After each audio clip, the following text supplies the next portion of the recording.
the MCQ for Chapter 19 worksheet on ecosystems. So please mark your work first before you begin watching this video.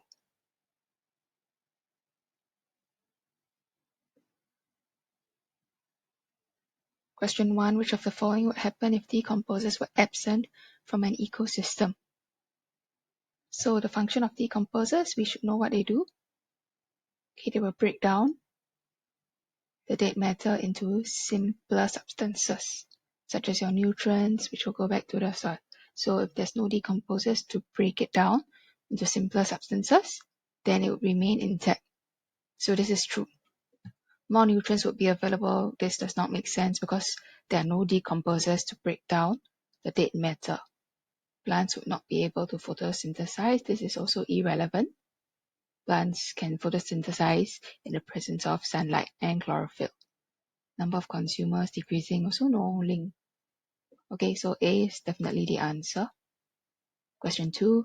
Which of the following abiotic factors is least likely to affect the growth of a plant? So we've learned before, if they say physical factors or abiotic factors, they refer to the same thing. So which of these is least likely to affect the growth of a plant? We know that a plant needs to take in water, okay, and mineral salts from the soil. It also requires oxygen for respiration and the sun for photosynthesis. So D is least likely to affect. So the answer should be D. Question number 3. Which of the following shows balance in an ecosystem? Population of consumers larger than population of producers. Okay, let's just keep this in view first. Population of producer is larger than population of consumers. Okay, we take note of this. Population of producers can be smaller or equal to the population of consumers.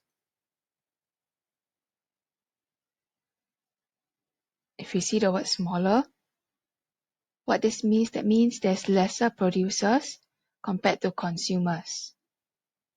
So if in my food chain, for example, grass is eaten by a grasshopper,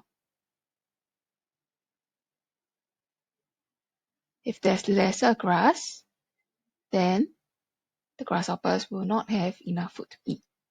So this is wrong. We can eliminate C. Population of producers is equal to the population of consumers. That means it's just nice. Okay, so if it's just nice, then I think that there will not be a balance. Okay, so maybe there's no more grass, then there'll also be no more grasshopper as well. Okay, so D is also wrong. So let's look at A and B now. I think it's quite clear which one is correct. Okay, we need to have more abundance of the food for the consumers to consume. Because if there's too many grasshoppers, not enough grass, then the grasshoppers will die of starvation. There will not be a balance in the ecosystem. Alright, so there always has to be more of the producer. Okay, so there'll be enough food for the grasshoppers. And it can continue replenishing as the grasshoppers need to eat some more. Alright, so the best answer would be more producers than consumers. Answer should be B.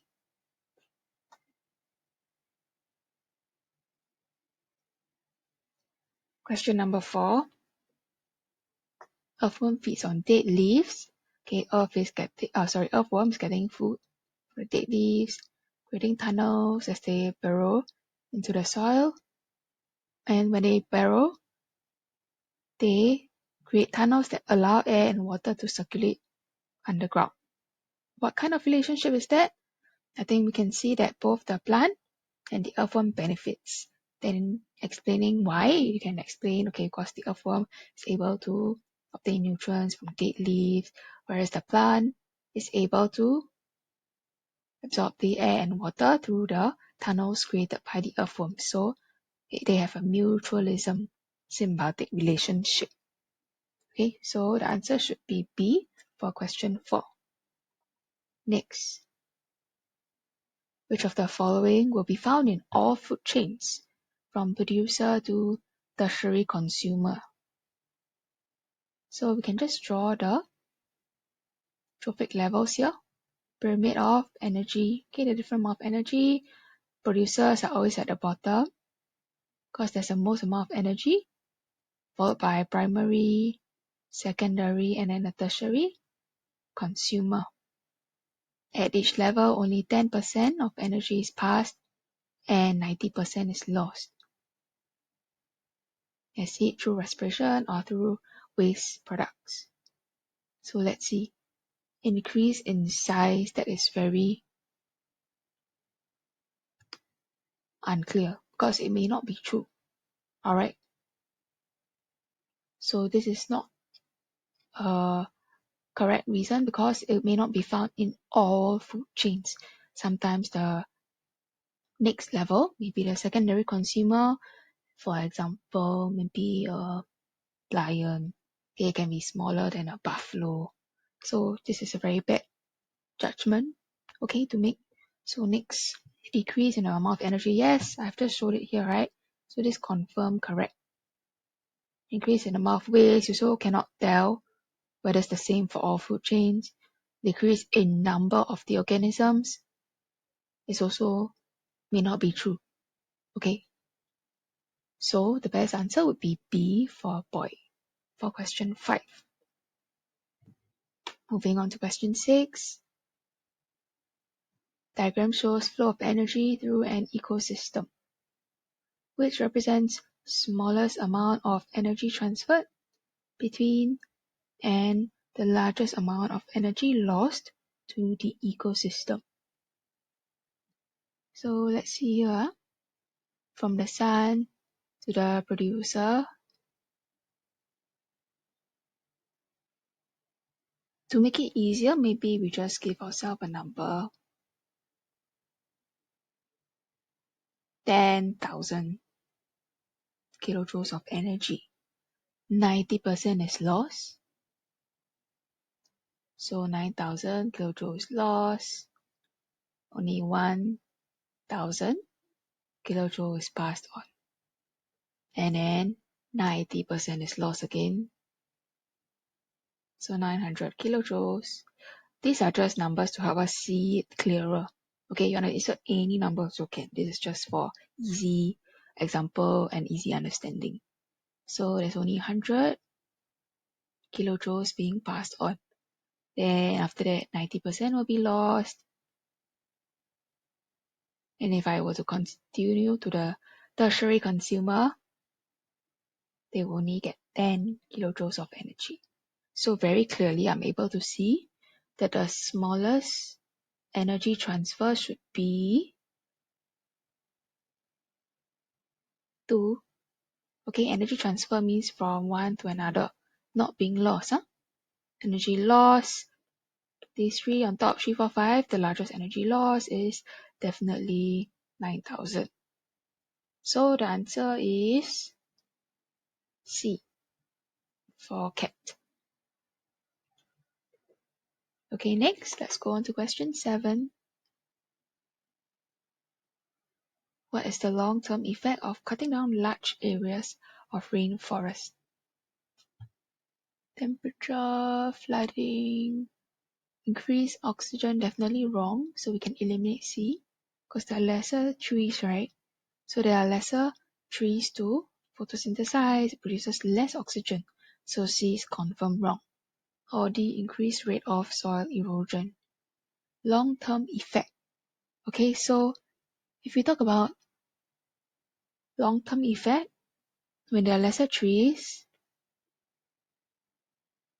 there'll be lesser of these long roots under the ground. Okay, these roots will hold the soil in place.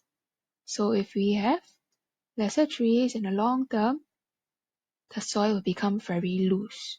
So it's very easy to erode. That means it will easily be washed off.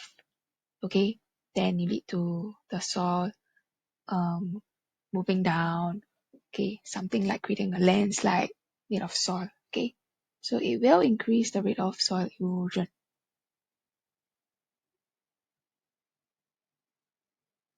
Alright, these two, I don't think it makes a very big difference. Decreased flooding of low-lying land. Okay, why would this be a long-term effect? I think these two answers are not very clear, so I also will not accept it. I think you choose the best answer, which would be D.